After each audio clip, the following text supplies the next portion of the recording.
So what I have for you today is a sneak peek at some upcoming content for the Pacific update for Squad 44. Now, what we're going to see here today is work in progress, so some of the mechanics you may see may be a little bit different when the game actually, or the update actually releases, and some of the textures and models are still work in progress as well. But let's get right into it. First off, we have a new weapon for the Americans, the Winchester shotgun. Now, there's no news if this weapon's going to have a slam fire operation when it comes into game. I don't think it will due to pure balancing. This gun, it also will have a bayonet that you can attach to it. So if you want to, bayonet charge someone with the shotgun and stab them instead of shooting them, you can do that instead. And the devs have actually said that the shotgun will work well with the current gore system in the game. So expect to see a decent amount of gore when you use this weapon. Probably not to the body explosion type that we get with Hell Let Loose, but it should look and feel pretty damn good. Next is one of two pistols coming for the Japanese, or sidearms, I should say. This is the Nambu Type 14. And yeah, I mean, like I said, with the other stuff, it is work in progress, but this is one of the pistols we'll get. Next is the Type 99 LMG.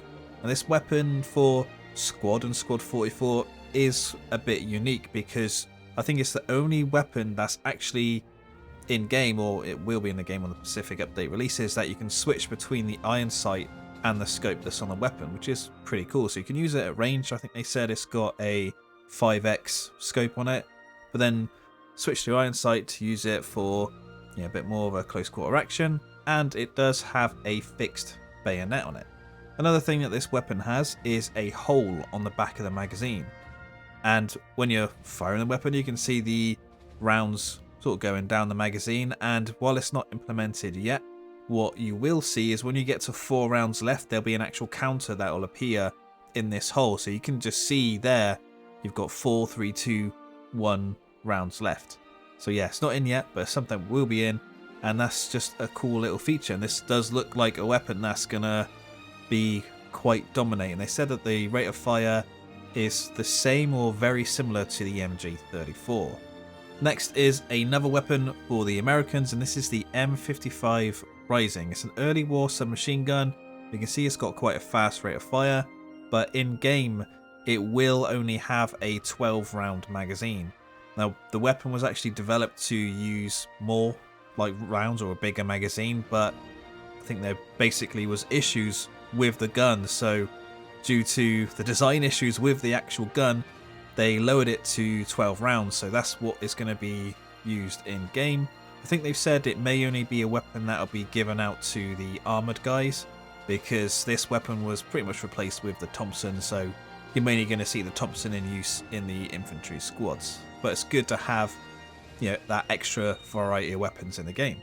And another big thing that will be coming to the game is the LMG barrel changing mechanic. So I think this will be impacting all LMGs in the game. So what will happen is you're firing your LMG. If you just keep firing and firing and firing, you'll see your barrel heat up, and then you need to change the barrel out so you can carry on firing, right? But you will have unlimited barrels. You won't need to resupply them anywhere. They said they've made it like this so the mechanic isn't complicated too much. But you can just stop firing for a while and the barrel will actually just cool down, and you cannot cool it down by putting your weapon into water or peeing on it or something else like that. This is taking forever. They've said there's 3 stages to the overheating mechanic. In stage 1 and 2, your accuracy is fine. You'll see on screen that you get more like heat wave and dispersion or whatever that will get in the way of your vision. And when you get to the stage 3, which you'll see like more heat coming off the weapon so you can't see as well, and your barrel, you actually see that change into red, your accuracy will drop. Now with this mechanic, I expect them to keep an eye on the whole balancing for it, because one thing they're doing as well is bringing in 250 round belt magazines for the MG34 and the MG42. So as long as you keep an eye on your fire rate, I think the German machine gunners were trained to shoot in small bursts of rounds of 3 to 5, I think. So if you shoot in bursts like that, you may be able to get away with just not having to change your barrel at all. One thing they're also doing is increasing the magazine size of the Bren gun, and they show off the Bren gun here as well, and they've said that you may not actually ever need to change the barrel in game for the Bren gun, and this is due to its slower rate of fire and the lower overall magazine size, but ultimately they wanted to put it in the game because it's cool. They've also said that emplaced MGs and turret mounted weapons can overheat, but you won't actually be able to change the barrels in game, so you just need to manage that a bit better. Coaxial MGs will not be affected by overheating, and this is sort of down to just a gameplay decision while some technical reasons behind it. So the Japanese and the Americans will get some unique commander calling abilities. For the Pacific, the Japanese, one of the things they said they'll get is the Type 98 320mm mortar.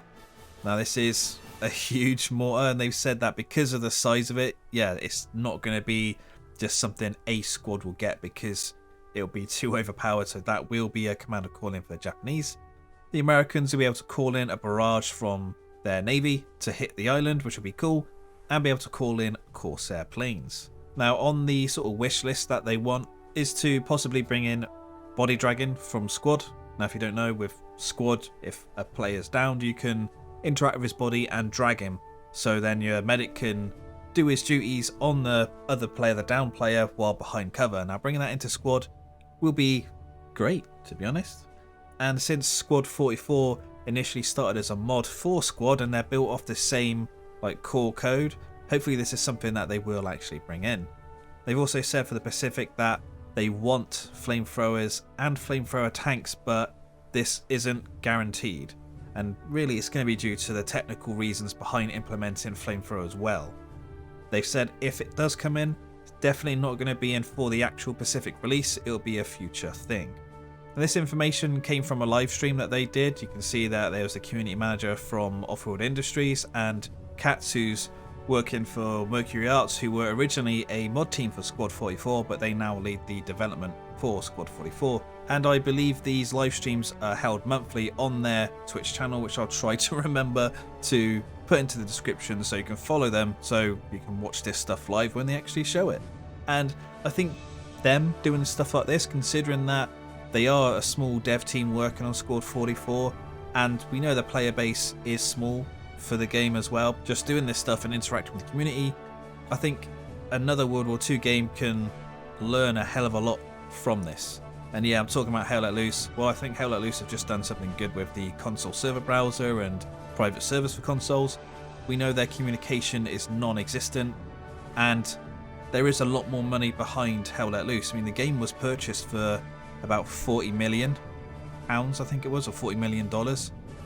And they have 2 studios working on the game as well, but they can't just communicate with someone.